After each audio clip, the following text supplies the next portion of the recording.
Hello, ladies and gentlemen, and welcome back to another episode of Pipe Bomb Sessions. And we are coming off an epic SummerSlam weekend. And man, can I say it was epic? First two-night event that WWE held, and in my opinion, I thought it was a big success actually. Honestly speaking, SummerSlam really felt like a WrestleMania event versus the WrestleMania that we had this year around. The only reason I say that is just the hype around the matches with SummerSlam was all the way top tier and stuff. A lot of rumors swirling around about what was going to happen in both main events was swirling around. And on top of that, WWE once again got us. Triple H, I will say, man, he really is that guy when it comes to really keeping his crowd on the top of their toes because we saw the return of the beast himself, Brock Lesnar. Now, why this is huge? Multiple reasons. I don't think anybody saw Brock Lesnar ever returning to WWE, let alone returning to get a confrontation and then leave the leader of the C Nation laying in the middle of the ring with an F5. But obviously, Lesnar has some. Well, I heard that his legal issues are no longer any issues, ladies and gentlemen. I'm hearing that apparently Lesnar is now good to go. There is no issues. His name has been dropped from the lawsuit. And in my opinion, it doesn't really make sense that, I mean, TKO is a big company, right? So would they really bring someone back who is a risk to their brand, their sponsorships, just risk to their environment and their company, especially when it comes to making money and a rep? They have a big reputation and they're not willing to let that reputation go bad. And that is why, in my opinion, guys, Lesnar was definitely proven innocent. Maybe he wasn't involved how it was perceived when originally the story came out. I guess we can just wait and find out as well. However, I do believe that Lesnar is back because of a simple reason, and that is John Cena requested him to be part of his farewell tour.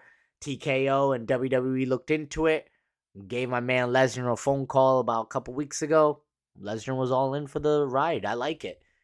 Will I say that I knew Lesnar was coming back? Hell no. I mean, who the hell was guessing Brock Lesnar? I'm over here thinking the final boss is coming out this whole time. And I think this is also another reason why John Cena turned face on SmackDown again.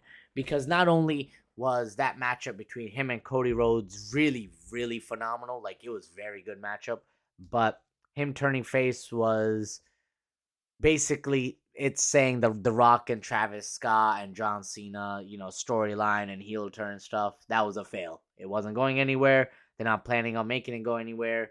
We know that The Rock wasn't planning on kind of moving forward with the story as much. He may not have been on board as much as we liked him to be.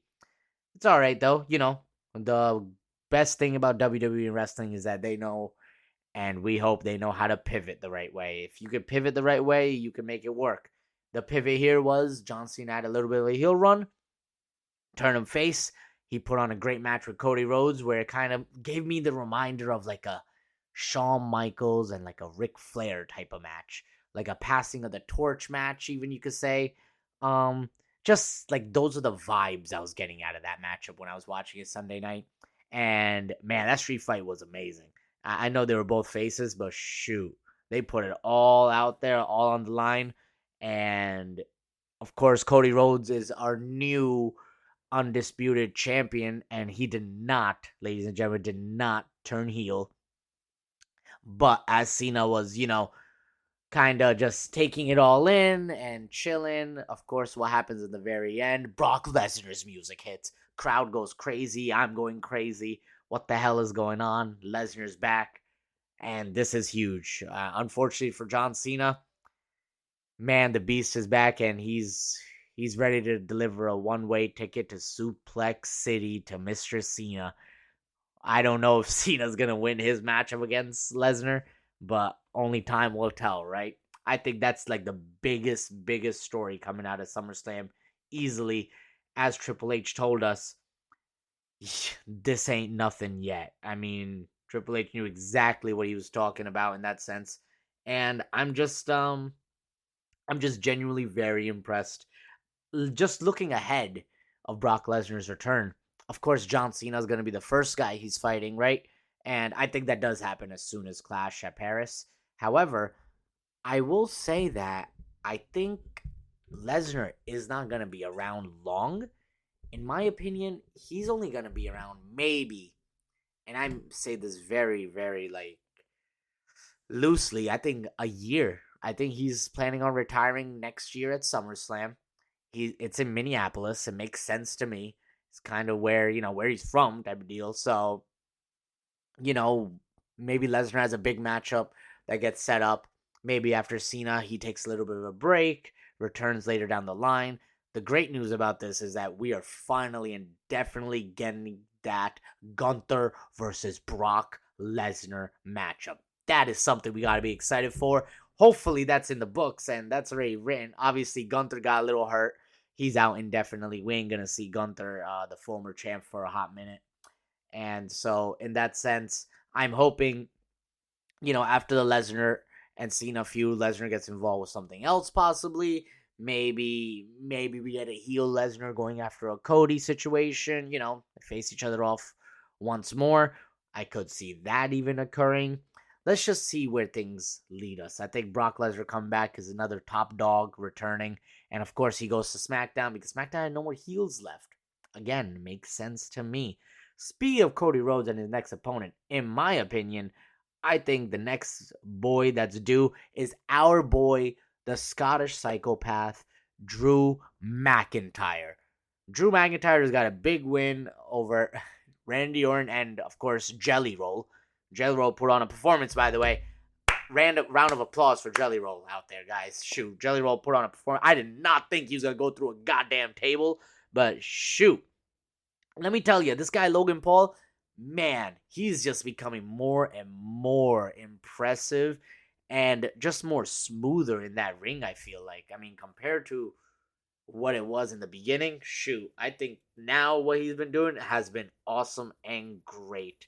I think that was great. I did not see that result coming with him and Drew picking up the W, but hey, they picked up a W. Send Drew after Cody. That's going to be a great matchup. And I mean, I unfortunately may know how it's going to lead for Drew, but let's hope.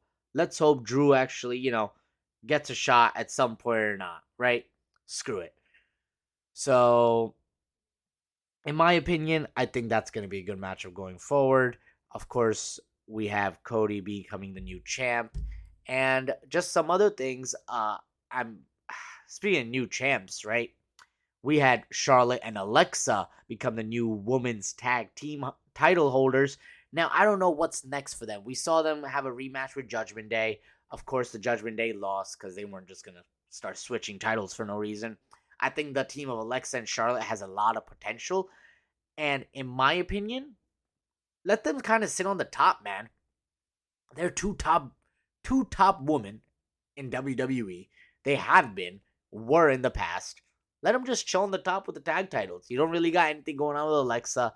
You don't really have anything going on with Charlotte. And the bigger positive coming out of it is that the crowd is now getting behind Charlotte. Like, things are changing. The shift is happening. You can see it. You can feel it even. Like, people are now talking about Charlotte in a different voice, in a different way, which we haven't seen in quite some time, first. And secondly, we really, really haven't seen her kind of just go over in, I don't know how many years, just because of how much she was like what Roman Reigns, what John Cena were in the past, where they were just getting shoved down our throats type of situation. When you let a person kind of chill, show a little bit of personality, be a little different, that's what people like. People like to get behind that. Charlotte, ever since she came with Alexa, we can still see her kind of act like a heel sometimes, right? But Alexa kind of, makes her understand, like, yo, we're partners. We the champs now. So you got to have my back. I'm going to have your back. And I like that. That's the type of situation, deal they should be going with. I want to see what happens next with them and who they are going to be facing going forward. I really hope, and I don't think this is going to happen anyways, where they get lost in the shuffle. As like sometimes the women's tag titles do that does happen sometimes, but I think this is why WWE is giving it to their top woman now, just to be like, hey, you not only are gonna give us like big name, but people expect you to be on the card, and you will be now more shown. I mean, just look at the past couple of champions, including now, right? We had Charlotte, Alexa, current champs. Obviously, the Judgment Day, Roxanne, who's popular, and Raquel, who, by the way, bad props to Raquel. I don't know what she been on, what she been doing, but damn, her in-ring ability and skills have improved significantly since Roxanne has became her partner, since Liv went down. I don't know what it was, but speaking of Liv, another top girl, obviously, she was a champion. And then right before that, of course, was Bianca, and Naomi, who's now the women's world champ, and still the women's world champ, by the way, ladies and gentlemen. She did end up retaining the triple threat match, and she will be facing Stephanie Vaquer come Clash in Paris. However, it seems like she has one more opponent. That's next week. It's gonna be Naomi versus Io Sky for her women's world title. I apologize for that. Shoot. That is interesting to me. Do I think Io wins? No. Do I think this leads to whatever matchup they're trying to do for Io? Yes. Io and Rhea Ripley are still friends, and they're kind of perceiving them as opponents, but friendly opponents, which is very interesting to me. Shout out to Rhea Ripley, by the way, for taking a Pipe Bomb Sessions beanie the other day for me. I appreciate Rhea. Thank you, and hey, hopefully you enjoy it. And shoot, that was really dope. That was a cool moment. Anyways, I don't know what's gonna happen. Rhea Ripley, of course, she's not going to be left off of any of the Raws or just cards. I think this is the part where we kind of see her transition to some mid-level stuff until she's back into the world title picture. And this is how you develop your stars even sometimes. They don't always have to be involved when it comes to titles. They don't always have to be like consecutively involved in the world titles. It's fine if it's not. Another team that retained was the team of the Wyatt Six. They ended up retaining their titles in the TLC match against all the freaking tag teams on SmackDown. And in my opinion, I don't know where it's leading next. I assume Wyatt Six are going to control the tag division, hold on to the titles for a while, maybe, and this makes sense to me because Crown Jewel is coming up soon. Maybe it's going to be them versus Balor and JD McDonough of the Judgment Day. I can see that happening since they did want to run the Wyatt Six group versus the Judgment Day group a while back to face each other. Maybe this is kind of like just to have them face off at least once. That would be cool. I know the Crown Jewel pay-per-view usually just has that type of matchups. I'm hoping they even do the tag matchup. Who knows? Of course, one premier matchup is Cody Rhodes, the new undisputed champion. Crown Jewel will be facing the new world heavyweight champion of Raw, Seth freaking Rollins. And ladies and gentlemen, let me tell you now first, I told you guys a couple weeks, something just seemed off, man. This guy's knee definitely got hurt, in my opinion, but it was not as severe as WWE and himself may have thought initially. And that's why we never found out about his knee issue. We never knew what the hell was wrong. How long is he going to be out for? What the hell's going on with him? We just kept hearing, yeah, he has till June to cash in. He has till June to cash in by Paul Heyman, his Oracle. Of course, his group is now called The Vision, which, honestly, I don't hate it. I kind of mess with that name. The Vision makes sense. It makes sense what they're doing. I think now it is time. Now that their leader has the main goal, it's time for Bronson Reed and Braun Breaker to eventually go after the tag titles. Of course, they're still mixed up with this whole CM Punk, Roman Reigns, and LA Knight now situation. However, Roman, we won't be seeing him. Enjoy the movie. Enjoy recording Street Fighter, and we'll see you back soon, homie. Shoot. We saw him get taken out by the Vision group this week on Raw. to end it off. We even saw LA Knight versus Seth Rollins on Raw, which was a random surprise. Not a bad matchup until Punk ended up interfering and getting some of his revenge against Rollins, which pissed off LA Knight, of course. And then, I think them arguing with each other afterwards and they get taken out by Rollins' group. This all leading up to a triple threat. LA Knight versus CM Punk versus Seth Rollins for the world title. Probably a Clash of Paris. I think that's a good matchup. Not opposed to it. You kind of get two things going there. You get LA Knight into a world title picture. You get him to do something. And you get CM Punk, in a way, his rematch back. Now, him getting his rematch back does not mean that he's winning that title back. I said this. If Punk was going to win that title, which he did, he was only going to hold it for no more than 2 minutes. It did not make sense to me for him to main event, for them to basically end the show off for the very first night of SummerSlam, Punk holding the title tall. Of course, people got hyped and people were all in for it. Even the matchup between Gunther and him was excellent. Like, that was a freaking marquee matchup. But it was never Punk's title to hold.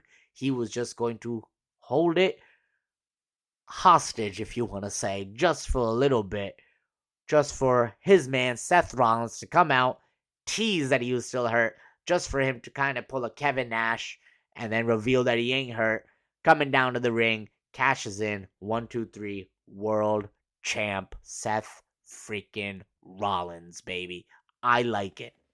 I love it, man. This is what Rollins needed. This is exactly how Rollins gets into the mix. And he honestly elevates himself, in a sense, to being the vision of WWE and Raw. I like that. I think it's very, very good. One of the matches happened on SummerSlam I wasn't like a huge fan of. That was honestly Solo and Jacob Fatu. It just seemed like WWE was trying to have Solo win, obviously, by escaping.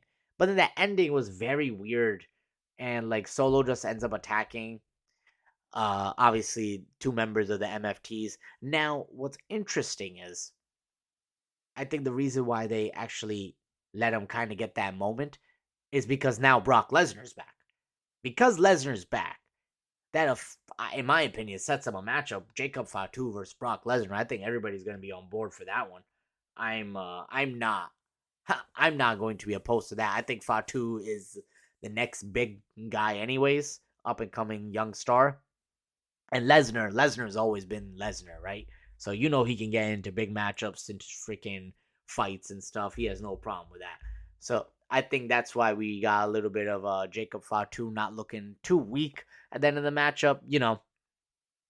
And let's hope now we move forward, maybe get Fatu involved in another feud. Let's hope it's not the freaking continuous circle revolving door of, hey, Bloodline or MFTs now. We're going to be dealing with those guys now. Like, no, let's just get it moving forward and stuff. It's not really a worry. Now, a matchup that is going to be happening, in my opinion, for sure after what we saw on Raw, is Becky Lynch, who, yes, retained her title from some inadvertent help from Bayley, who I think now Bayley and Lyra are probably going into their own. Either they're going into their own feud, or as Lyra said on Raw, just leave her alone. She ain't friends, but they're not enemies type of deal. They just don't work for each other. Possibly, maybe that's the route they want to take to kind of just dwindle that feud out, right? And get both women somewhere else. I think Lyra put on a great performance. She did great for that feud. She did great as the inaugural women's IC champ. And that title has been so much more different than the women's US title. Like, Julia, I don't even see her involved, I feel like that. She's not just out there. Maybe they just didn't have enough time and room to kind of get her onto the card for SummerSlam. But that women's IC title has been elevated to the max. And I'm actually very impressed by it. I hope they can kind of turn around the US title and start doing the same. I think that'd be very helpful, and that would make a lot of sense, right? Now back to Becky. Becky retained her titles. She's talking her smack and all this. That Nikki Bella comes out, and man, when I tell you, shoot, That's going to be a good matchup, but forget that. Becky Lynch, guys, if you guys did not see it, she toasted and roasted Nikki out there. My goodness. What a freaking jab she took on Nikki. And let me just say that at one point she told Nikki that, oh, hey, you can see whoever was standing next to her previously in her WWE life, which I thought was wild. Crowd was going bonkers for it.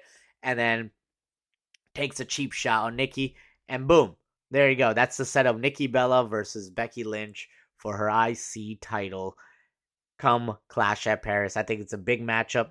It's it's cool to see Nikki Bella actually still around. I did hear reports that she was going to be around. She's going to be hanging out a little bit.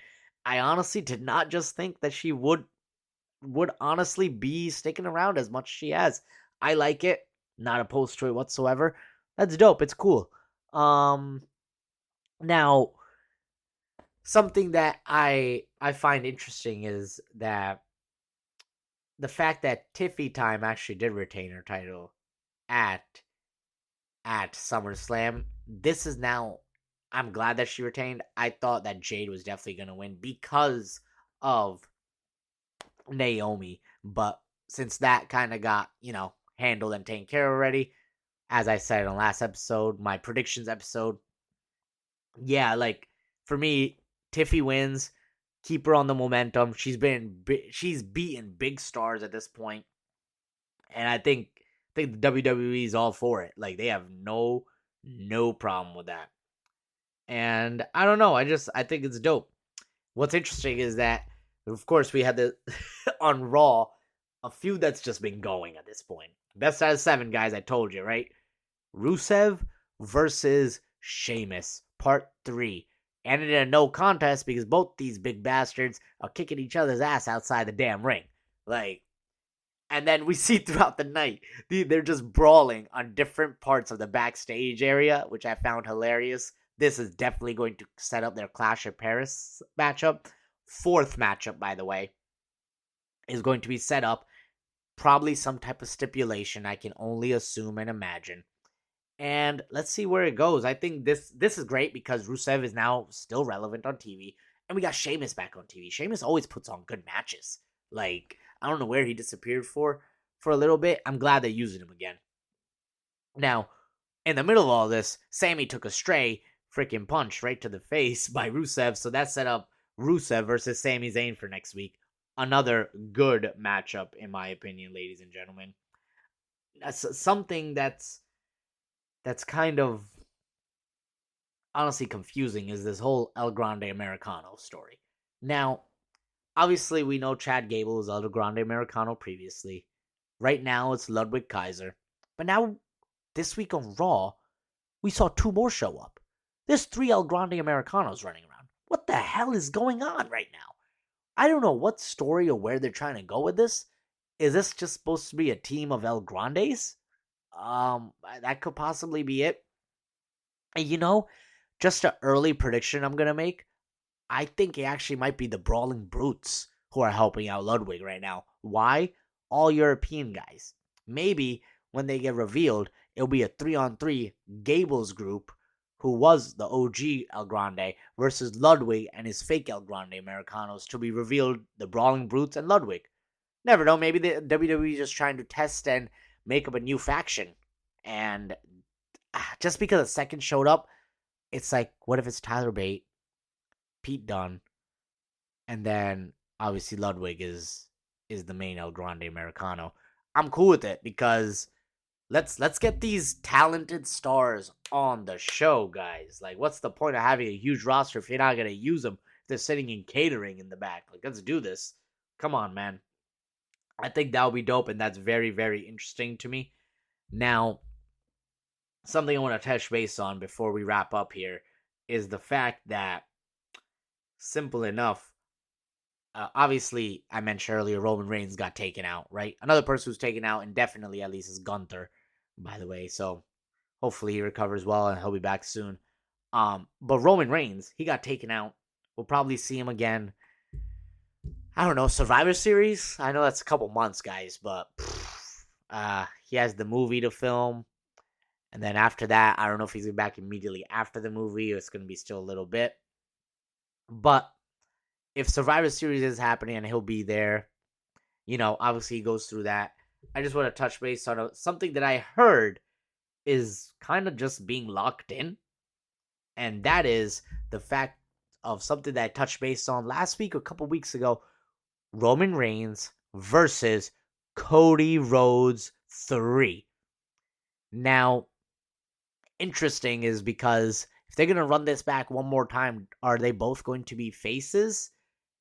And what is the end game for this exactly? Is The Rock going to show up to set up a Rock Roman fight then in the future? All I know is that they're definitely saying that Roman Reigns versus Cody Rhodes for the undisputed title is happening for the third time now at WrestleMania next year in Vegas. They're planning on running it back, and apparently it's locked in on plans. I don't know how that's going to come about. I mean, Roman can't turn heel again, and then we have that run back. I feel like we already seen it, and we literally had the biggest payoff 2 years ago from it. I don't think they can run that back. I think it'll just be kind of repetitive. I would have liked to see a Cody Rhodes heel turn. After what I saw with the Cena match, I don't think Cody's turning heel at all anymore. He is the next face. He literally got handed the title from Cena, passing of the torch moment, just like Andre to Hogan, Hogan to Rock, Rock to Cena, and then of course now we see Cena to Cody, right? So just a passing of the torch moment happening, and that was pretty cool to see, I will say. I just don't know how I feel about a face versus face, especially with Roman and Cody being the two faces in the matchup. Unless someone else gets involved, then it could be interesting for sure. But I don't know. Let's see. Let's see if the hints come back, and I think we're gonna get a better notion of ideas after Cena's farewell tour is officially over. Ladies and gentlemen, thank you for listening in on this week's episode. As usual, I appreciate all the love, man. Thank you so much for the shouts and everything. Don't forget to subscribe and like, guys. And don't forget to tune in next week. Thanks. I'll talk to you guys later.